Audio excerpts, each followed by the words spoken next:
What's up, my Decathalon hopefuls? This is Weird 1974, and I'm bringing you Decathalon for the Atari 5200. This port is pretty much the same as the 2600, but with a lot more English and heck, a lot more words.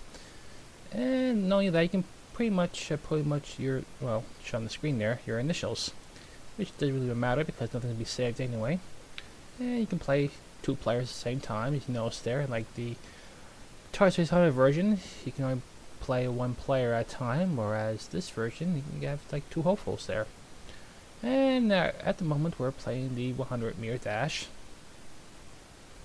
And it's probably worth knowing too that this, because I'm playing one player version, the computer does try its best to keep up with you. So basically, if it's ahead, if you're ahead by like one stroke or whatever, it will push itself. Whereas if you go drop in speed, it'll still match your speed. Well, not too much. Basically, if you could match it too much, your character will be out of the screen. Well, actually not screen, but in any case, let's go on with the game. So this is the long jump, and apparently he has no shoes. He's going by barefoot, just like the Atari 2600 version. Just letting you know too as well, I have never played this version for the Atari 5200. And look at that. I pressed the button at the same time early. God damn it. Can we do a do-over? No? Oh, cripes. And there was the log jump. And here is the shot put.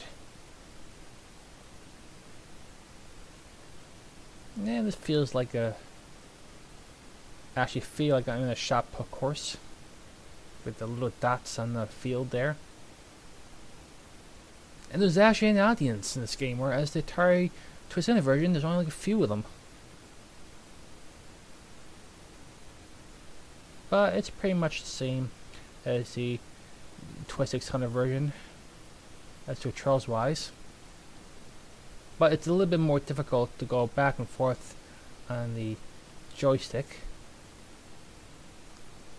And this version, well, at least the high jump, you're actually going by angle, just like the real sports, whereas the Atari 2600 version, you go straight.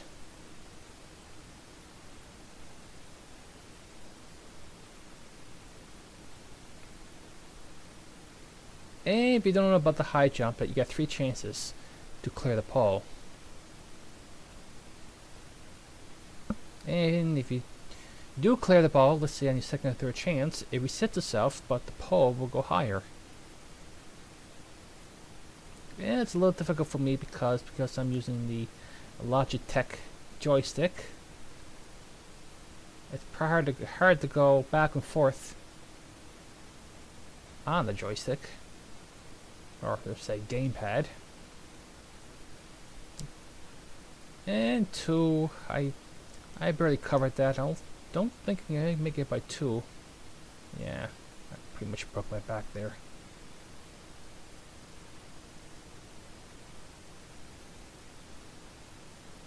Yeah, a little late on that.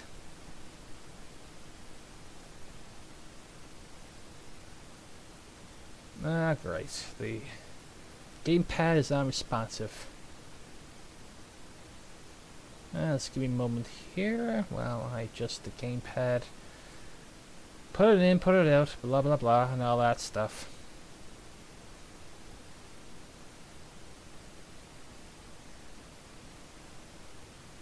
Great, I did a high jump on the dirt. Huzzah! I think I broke my back. I need help getting up.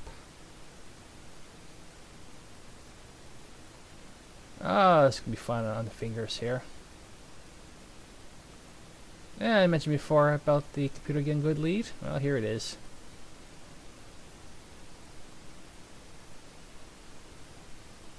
Wait up, buddy.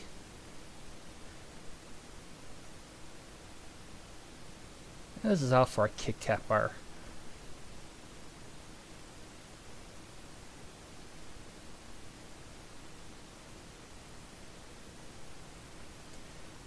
And you're not really going against the computer. This is all for points, so you really can't fail an event. You can practice the event, but you can't fail it. unlike certain other games on this genre, where if you don't, yeah, stand still. If you don't pass a certain event at a certain time, you'll fail the event and the game's over. Imagine that, staying still on a track meet while running. And we got one more lap to go.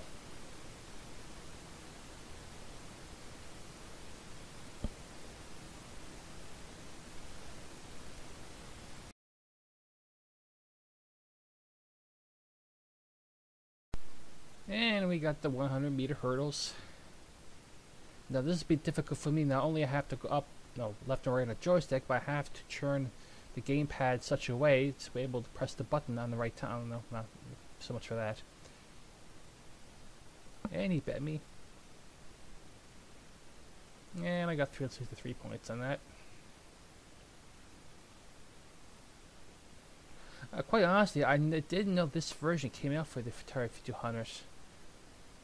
As we all know, the system itself didn't last long because, you know, there's so many problems with it.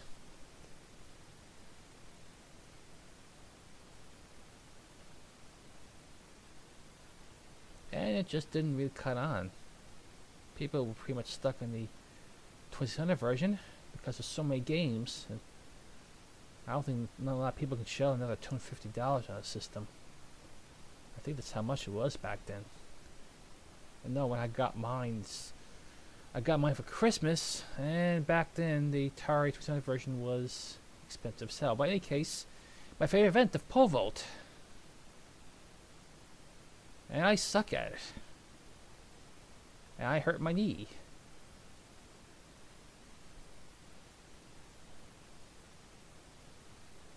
And I hurt my back. And stick went through my knee. And that's my last chance here. Yeah. I pretty much sucked this event.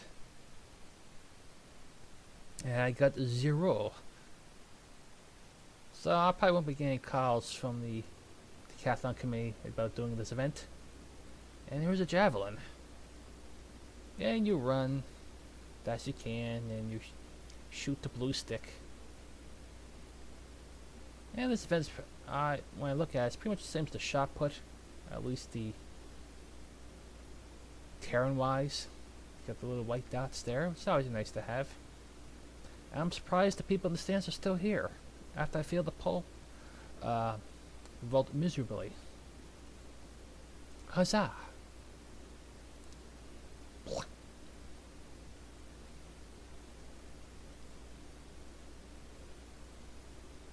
I think the next event's the last one. Yep, this is the last event. This is exactly like the Atari 2600 version because when you first run, you can tap your joystick or gamepad left and right, but not as quickly because it fills up your meter. Only to the last 200 meters that you really have to pull it. So what I'm going to do next is I'm going to fast forward this feature, and we'll get right to the finish.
we go to the last 100 meters of the game, and that'll be the game.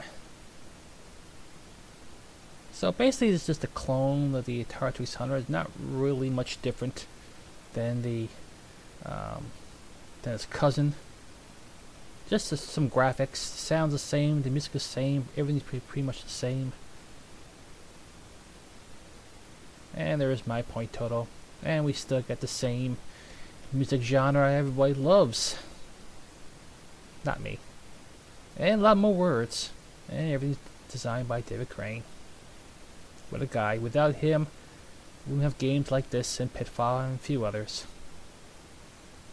Alright, so this is Weird 1974, and I am logging out.